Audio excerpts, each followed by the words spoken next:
Trevor. We're here at the Licensed Coaches Club first day today. How important is this to the development of coaches around the country? Yeah, I think it's having got St George's Park over the line, we're over a year now. The feedback and reaction has been really positive, and I think a strong part of it, because it's the hub of our coaching development really, is in a 3-day conference like this, you get a lot of different coaches at different levels where they're working, can interact, have coffee, discuss sessions, give their views, and I think really exchange a lot of knowledge that will help them going forward. A football country like England needed a national sports centre where the focus is on developing young players, but also I think it just brings everyone together here. And it's always good to meet new people and exchange ideas, opinion, experiences. And it's interesting to listen to some of the speakers here today.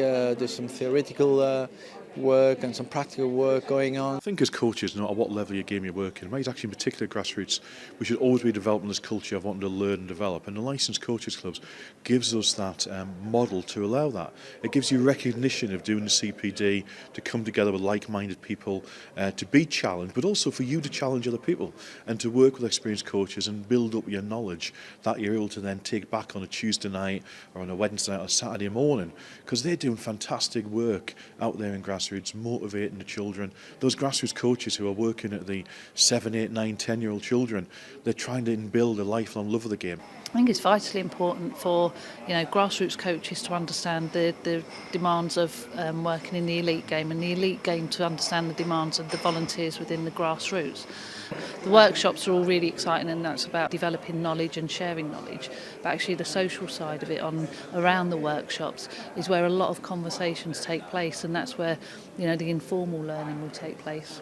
We're working on a kind of a journey from developing young players from sort of 6, 7, 8, 9-year-olds into a 17, 18, and the journey that we need to do as coaches, but also the journey we want them to have as players. Lots of creativity from the players, lots of decision making from the players, and really we're there to facilitate the session for them, throw a couple of challenges in, see how they deal with those challenges, help them out, support them, and just let them play and show how creative they can be in that environment.